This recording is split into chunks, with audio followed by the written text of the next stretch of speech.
morning, or depending when you're watching this, good afternoon, good evening, or good night. My name's Ross, and as always told, I had a voice for radio. So today, we're going to be having a little bit of a look at Melmetal GX. That's right, ladies and gentlemen. We knew this was coming. We knew it was happening. I gave you a prediction video the other day. I told you what we thought about it, and I'll tell you what, ladies and gentlemen, we were pretty good in our prediction for what this does. Now, our translation here does come from the lovely David Hochmann, but of course at this stage, who else? I mean, we do use a bunch of other translators, but David's probably our favourite. Shh, don't tell anyone else. And I am also happy to confirm that it comes in a tin like I told you the other day.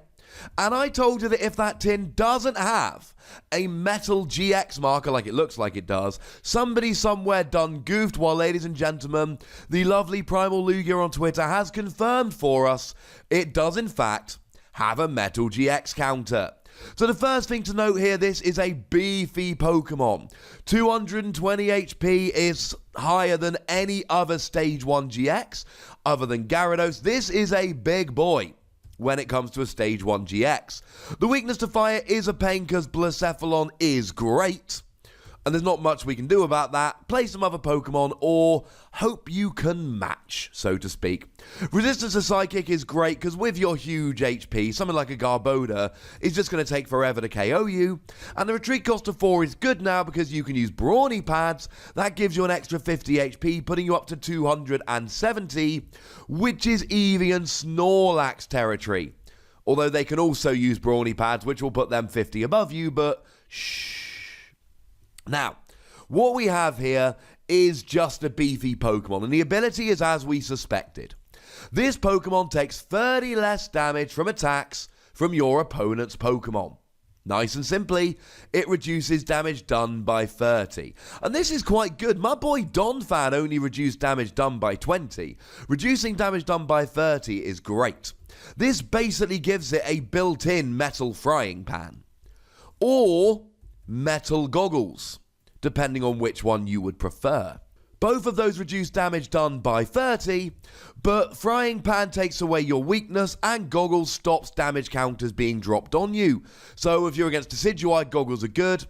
If you're against a Blacephalon, Metal Frying Pan can actually take away your weakness and be awesome, but do remember all they really need to do is play a Field Blower, and then you've got weakness again, and that's a little bit of an issue. There is a question here as to whether you play Brawny Pads or one of the metal tools. Essentially, it depends on whether you're worried about one-hit KOs or two-hit KOs. If you're worried about one-hit KOs, play Brawny Pads to put you up to 270. But if you're worried about 2, 3, etc. hit KOs, then these metal tools will end up being more beneficial in the long run, because after one hit they protect you from 30, 2 hits they protect you from 60, and so on and so forth. I'll leave that decision up to you. This just gives you tanking, because this ability, combined with a Brawny Pads, puts you up to essentially 300 HP. That's Magikarp and Wailord territory, ladies and gentlemen.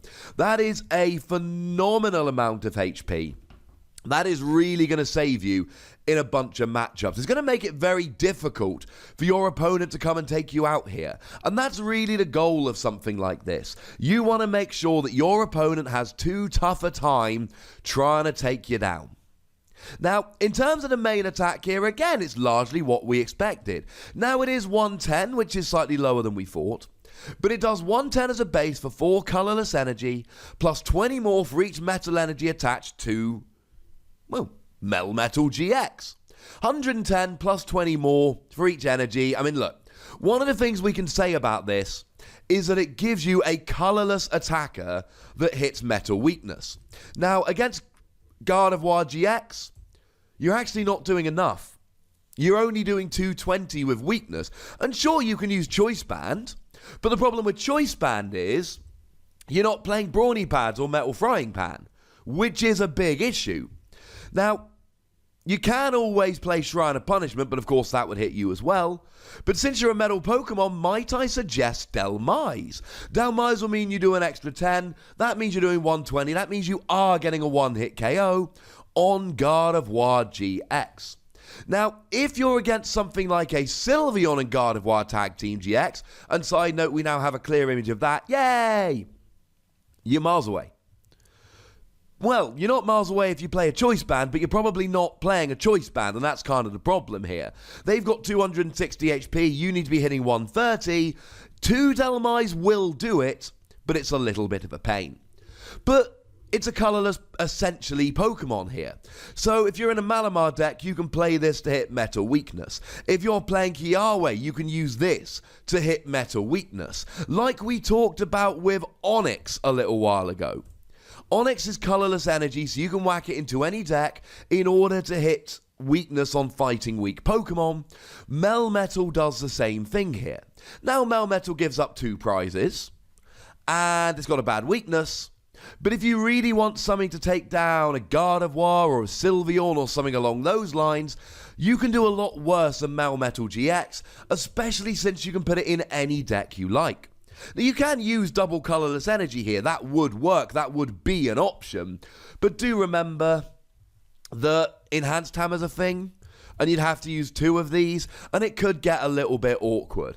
I don't think double colourless energy is the best use for this, if I'm 100% honest. I think you can do better, but it does remain as an option.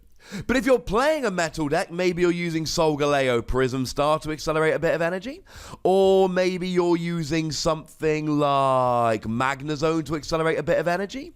At that stage, ladies and gentlemen, now we're really hitting decent numbers. If you get 4 energy on here, then that will add 80, meaning you're doing 190. That's enough to KO something like a Buzzwole straight away.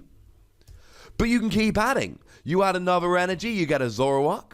You add another energy, you get a Greninja, etc. And I do like this. You do a lot of damage.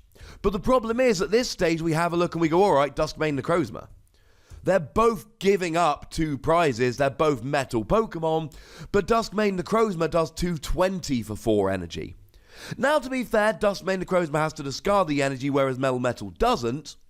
But Melmetal's doing 190, Duskmane Necrozma's doing 220.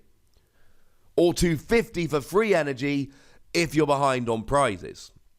And there is an argument that this attack is better for, hey, I'm not playing a metal deck, but I want a metal attacker, than, hey, I want a big smashy metal attacker. If you're playing something like Solgaleo, so you're only accelerating kind of once a game, maybe twice, then Melmetal works. But in a Magnezone deck, I'd rather have the basic that can hit more numbers, can hit for more damage. Plus, let's not forget, getting the energy back is not that difficult with Mount Coronet.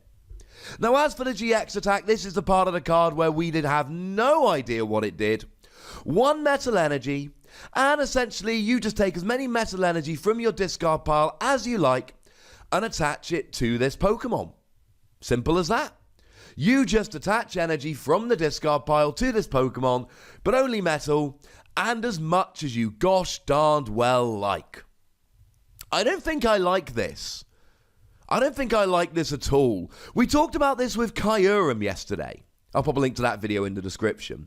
And we talked about this with a million different things like Reshiram GX. Because the problem here is you use a GX attack. You attach all the energy to yourself, and then it's the end of your turn, and you're sitting in the active, and you're like, hey, Mr. Opponent, hope you don't knock me out. You're not even making them use something like a Guzma here.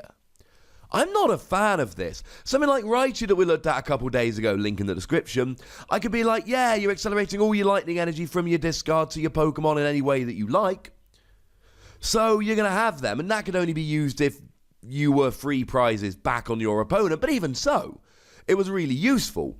This one, I mean, look, if you use this and your opponent doesn't knock you out, then you are really set up for next turn.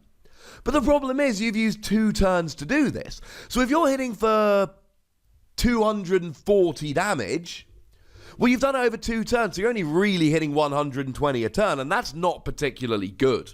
You've really got to get like 2 or 3 attacks off to make this useful, except you use a GX attack, your opponent gets a free hit. Then you attack, your opponent gets another hit. There's a whole bunch of stuff up there that can be fairly easily 2-hit KOing you. And that's kind of my problem here. This is one of the most underwhelming GX attacks I can remember seeing. I like the ability and the tank ability. And I am a big fan of the first attack, although it is expensive. But I do like it in stuff like Malamar. But a GX attack here, I'm just like, I just don't see this working out very often. I think there's going to be a whole bunch of games where you're like, hey, I'll use my GX attacks, but oh, you've KO'd me. And if you're against something like a Gardevoir or a Tapu Lele, you're actually helping them because they do more damage for each energy on you. I'm not in favour of it. Sorry. I'm giving this 3 Wassies. I think it's an underwhelming GX. But I do think that it's a tanky Pokemon. And look, if you just want to make a wall deck with Max Potion and Ace Roller, yes, this will work quite nicely. With the ability and Brawny Pads or Metal Frying Pan, it's got some bulk. And if you want to tech this into a Malamar deck to hit for Metal Weakness, then fine, although it doesn't do quite as much damage as we'd like, and that's really annoying. But it's got a pretty bad GX attack. And honestly, we've got better metal attackers. Though it is a good wall. Although is it a better wall than Magikarp and Wailord? Arguably not.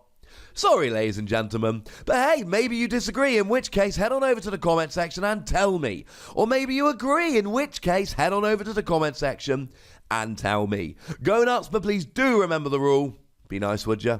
And then make sure you like this video, subscribe to this channel, follow me on Twitter at @TheWassie, and Twitch for some live action at twitch.tv/PTCGRadio. If you want to support the channel, get some bonus podcasts and all of that, head on over to patreon.com/PTCGRadio, where you can do exactly that. And do make sure you're checking out youtube.com/WassiePlays. We've passed 3,000 subs and I want to keep this train rolling. But by far the most important thing, as always, is to look after yourselves until next time. Thank you very much for watching. My name is Ross and you've been watching PTCG Radio.